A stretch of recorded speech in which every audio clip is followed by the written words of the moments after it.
Hello everybody, मैं doctor Taufiq Hussain, associate professor in higher education. आज हम बुद्धिज़्म के विषय में चर्चा करेंगे। बुद्धिज़्म के विषय में हमने बौद्ध धर्म के प्रमुख सिद्धांतों और भारतीय संस्कृति को बौद्ध धर्म के योगदान का हमने विवेचन किया। आज हम देखेंगे कि बौद्ध धर्म के विकास में बौद्ध समितियों का क्या योगदान है और बौद्ध धर्म के विभिन्न संप्रदायों की हम चर्चा करेंगे। बौद्ध धर्म के विकास में बौद्ध संगीतियों का एक महत्वपूर्ण योगदान माना जाता है।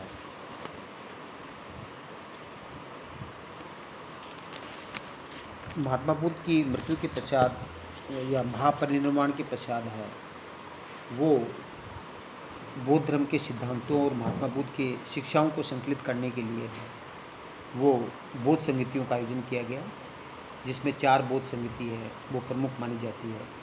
प्रथम बौद्ध संगीति का आयोजन महात्मा बुद्ध के महापरिनिर्वाण के पश्चात ही है, तुरंत पश्चात ही है। वो 483 ईसा पूर्व के अंदर है वो आयोजित की गई। और ये प्रथम बौद्ध संगीति है वो राजगृह के अंदर सप्तर्णी गुफा में आयोजित की गई। इस संगीति की अध्यक्षता है वो महाकश्यप ने की। और ये संगीति अजातशत्रु के शासनकाल में, हर्यक वंश के शासक अजातशत्रु के शासनकाल में आयोजित की गई। इस संगीति का प्रमुख उद्देश्य बौद्ध धर्म के सिद्धांतों और संघ के नियमों को निर्धारित करना था और उन्हें लिपिबद्ध करना था। इस संगीति के अंतर्गत है वो बौद्ध धर्म का जो प्रमुख ग्रंथ है त्रिपिटक, उनके जो विनय पिटक और सुत्त पिटक है उनका संकलन है वो इस संगीति के अंतर्गत है वो किया गया। बुद्ध के महापरिनिर्वाण के 100 वर्ष बाद है 383 ईसा पूर्व में द्वितीय बौद्ध संगीति का आयोजन किया गया। और इस संगीति का आयोजन है वो वैशाली में किया गया और इसकी अध्यक्षता सभाकामी ने की। और इस समय जो मगध का जो शासक था वो शिशुनाग वंश का कालाशोक का शासन था। और इस संगीति के समय बौद्ध धर्म के जो 10 सिद्धांतों को लेकर के वैशाली के भिक्षुओं के मध्य है वो एक विवाद उत्पन्न हो जाता है। उस विवाद को समाप्त करने के लिए इस संगीति का आयोजन किया गया। और इस संगीति के अंदर है वो बौद्ध भिक्षु है वो स्तीवर और महासांगिक नामक 2 भागों में विभाजित हो जाते हैं। तृतीय बौद्ध संगीति का आयोजन है वो महात्मा बुद्ध के परिनिर्वाण के 236 वर्ष बाद 249 ईसा पूर्व में है वो आयोजित की गई। और ये संगीति पाटलिपुत्र में आयोजित की गई।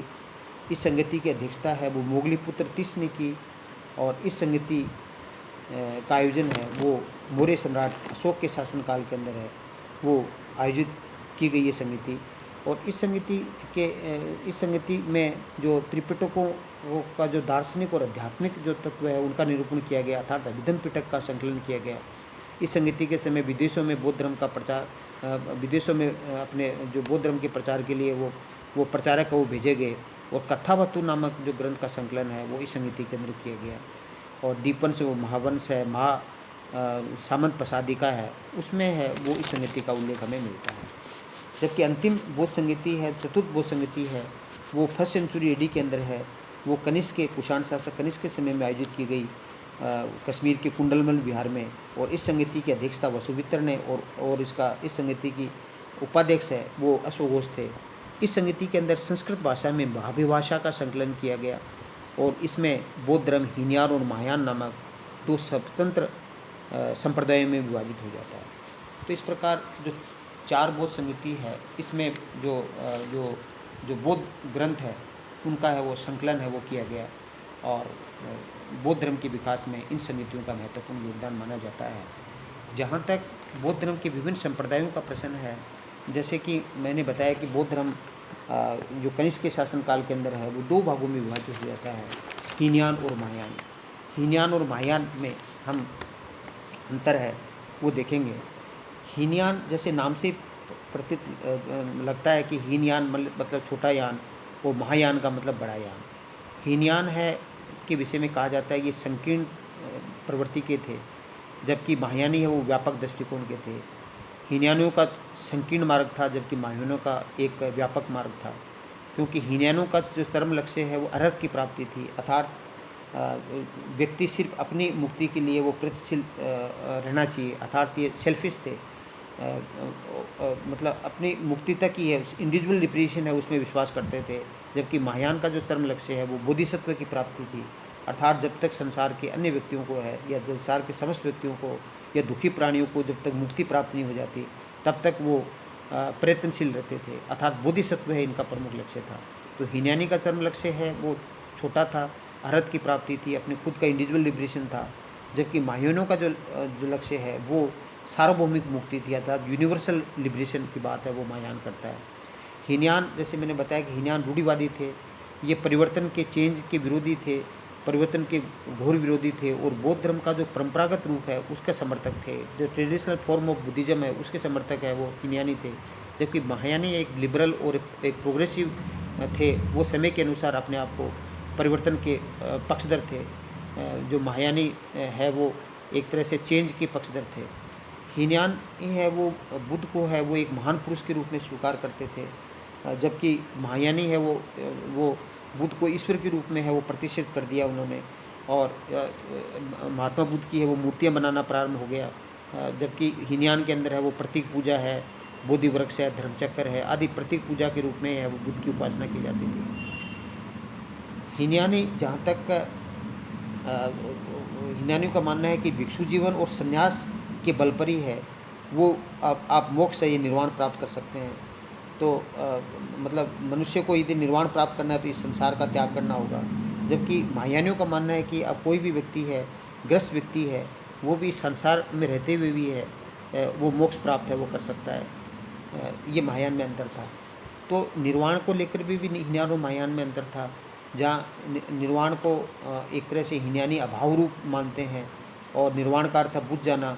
जिस प्रकार दीपक के बुझ जाने से उसके प्रकाश का अंत हो जाता है, उसी प्रकार निर्वाण प्राप्त करने के बाद व्यक्ति के समस्त दुखों का अंत हो जाता है। जबकि महायानियों का मानना है कि निर्वाण एक भाव रूप है, निर्वाण प्राप्त करने के बाद न केवल मनुष्य के दुखों का अंत होता है अपितु चरम आनंद की प्राप्ति भी होती है। तो एक चरम आनंद की अवस्था इसको कहते हैं। हीनयान है वो एक तरह से एक स्वावलंबन और संन्यास के आदर्श को अत्यंत को मानता है, जबकि महायानी ईश्वर आत्मा बोधिसत्व के आदर्श को जो मानता है। और जो हीनयानी है, हीनयान जो संप्रदाय है वो एक तरह से श्रीलंका जो ब्रह्मा है, जो आंशिक रूप से लाओस है, थाईलैंड है, वियतनाम है आदि देशों के अंदर है वो फैला। जबकि महायान है वो कोरिया, जापान, चीन, तिब्बत, हांगकांग आदि देशों के अंदर फैला। हीनयानी है वो प्रज्ञा और ज्ञान को है वो ज़्यादा महत्व देते हैं, जबकि महायानी है वो करुणा और भक्ति को है वो ज़्यादा महत्व देते हैं। तो कहने का तात्पर्य कि जो बौद्ध धर्म की जो विभिन्न संगतियाँ हुई उसमें जो जो जो चतुर्थ बौद्ध संगति है उसके अंतर्गत है बौद्ध धर्म स्पष्ट रूप से दो भागों में विभाजित हो जाता है, जिसको हीनयान और महायान कहते हैं। तो हीनयान और महायान के अंदर ये जो प्रमुख अंतर है उसके बारे में हमने चर्चा की। इसके अतिरिक्त भी जो यदि हम देखें कि जो बौद्ध धर्म है वो अपनी जो जन्मभूमि है उससे वो विलुप्त हो जाता है। उसके लिए भी कई कारण थे, क्योंकि जैसे कि हमने देखा कि समय समय पर महात्मा बुद्ध के समय तक है या महात्मा बुद्ध की मृत्यु तक है वो काफ़ी हद तक है बौद्ध धर्म में एकता बनी रही, लेकिन बाद में है बौद्ध धर्म जैसे हमने देखा हीनयान, महायान और 18 अशोक के शासनकाल में बौद्ध धर्म 18 संप्रदाय में विभाजित हो जाता है। द्वितीय बौद्ध संगति में स्तीवर और महासंघी में विभाजित हो जाता है। तो इस तरह से बौद्ध धर्म में जो अनेक जो संप्रदाय में बढ़ गया, जिससे बौद्ध धर्म की एकता है वो एक तरह से कमज़ोर हुई। बौद्ध धर्म को एक तरह से क्या है कि हर्षवर्धन के पश्चात बौद्ध धर्म को राजकीय संरक्षण भी नहीं मिला। प्रारंभ के अंदर है अशोक का राजश्री मिला, जो हरिंगवंश के शासकों का उनको सहयोग मिला, कनिष्क को उसको सहयोग मिला, हर्षवर्धन का सहयोग मिला। लेकिन बाद के जो शासक हैं, जो गुप्त शासक है, सुंग जो शासक है, उन्होंने बौद्ध धर्म को सहयोग नहीं दिया। और बौद्ध धर्म एक तरह से हिंदू धर्म के निकट मूर्ति पूजा है वहाँ प्रारंभ हो गई। बुद्ध को एक तरह से ईश्वर के रूप के अंदर मानना शुरू कर दिया। तो बौद्ध धर्म की निकटता है वो भी एक तरह से हिंदू धर्म की से निकटता है वो बौद्ध धर्म के पतन का एक कारण बनी। बौद्ध भिक्षुओं का नैतिक पतन है वो भी बौद्ध धर्म के पतन का कारण था। यद्यपि बौद्ध संघ के अंदर महात्मा बुद्ध है वो स्त्रियों के प्रवेश के है वो समर्थक नहीं थे, लेकिन प्रिय शिष्य आनंद के कहने पर उन्होंने प्रवेश दे दिया और उनकी भविष्यवाणी सही भी हुई। क्या उन्होंने कहा था कि आनंद, मैं तुम्हारे कहने से स्त्रियों को संघ में प्रवेश तो देता हूँ, लेकिन अब ये जो हज़ारों साल तक बौद्ध धर्म चलता है, ये 500 वर्ष तक ही चलेगा। तो भिक्षुओं का नैतिक पतन भी हो जाता है, अनाचार व्यभिचार है मठों के अंदर स्थापित हो जाता है। इसके अलावा हिंदू धर्म का रिवाइवल भी होता है, क्योंकि जो वैदिक धर्म की बुराइयों के विरुद्ध है वो बौद्ध धर्म का उदय हुआ था। लेकिन इससे हिंदू धर्म ने है वो एक तरह से सबक सीखा, और शंकराचार्य और कुमारल भट्ट नामक जो विद्वान हैं उनके प्रयास से है वो बौद्ध धर्म हिंदू धर्म के अंदर सुधार का मार्ग प्रशस्त हुआ। और सुंग कण्वे और जो गुप्त और वाकाटक नरेश है, इन्होंने हिंदू धर्म में सुधार का प्रयास किया, जिससे कि हिंदू धर्म की लोकप्रियता बढ़ी और बौद्ध धर्म की लोकप्रियता वो कम हुई। तो इस कारण से क्या है कि जो बौद्ध धर्म के अंदर है वो इनकी जो अनेक संप्रदायों में विभाजित हो गया, जिसमें वज्रयान संप्रदाय, इसमें तंत्र मंत्र जादू टोना अनैतिकता है और शारीरिक सुख को महत्व है वो बढ़ गया। तो उससे भी एक तरह से बौद्ध धर्म के पतन का मार्ग प्रशस्त हुआ। बौद्धों ने है कि पहले प्रारंभ के अंदर जन सामान्य की भाषा है वो पाली के अंदर अपने उपदेश दिया, जिससे बौद्ध धर्म काफ़ी लोकप्रिय हुआ। लेकिन बाद में इन्होंने ब्राह्मणों की भाषा संस्कृत है उसको अपना लिया, तो उससे भी बौद्ध धर्म के पतन का एक कारण हुआ। बौद्ध धर्म के पतन के लिए है वो जो तुर्की आक्रमण है और जो हूण आक्रमण है उनको भी है वो उत्तरदायी माना जाता है, जिन्होंने बौद्ध धर्म को है वो काफ़ी वो नुकसान पहुंचाया। जो नालंदा विक्रमशाला जैसे विश्वविद्यालय है उनको तुर्कों ने उनको काफ़ी नुकसान पहुंचाया, और उन्होंने भी बौद्ध भिक्षुओं को वो मौत के घाट उतार दिया। तो इस प्रकार विदेशी आक्रमणकारी है उन्होंने भी बौद्ध धर्म को नुकसान पहुंचाया, जिससे कि बौद्ध धर्म है अपनी जो जन्मभूमि है उससे वो एक तरह से विलुप्त हो गया। और लेकिन विदेशों के अंदर है वो आज भी बौद्ध धर्म है वो जीवित है, और एक तरह से बुद्धिवादी धर्म, मानवतावादी धर्म, व्यवहारिक धर्म और वैज्ञानिक धर्म के रूप में अंदर है विश्व के एक प्रमुख धर्मों के रूप के अंदर बौद्ध धर्म है वो की प्रतिष्ठा है वो आज भी स्थापित है। तो इस तरह से हमने बौद्ध धर्म के विषय में चर्चा की। महात्मा बुद्ध के प्रारंभिक जीवन, उसकी शिक्षाएं, उनके प्रमुख सिद्धांत, बौद्ध धर्म का कंट्रीब्यूशन और प्रमुख बौद्ध संगीतियाँ और बौद्ध धर्म के जो संप्रदाय है प्रमुख रूप से हीनयान और महायान संप्रदाय, उसकी चर्चा की।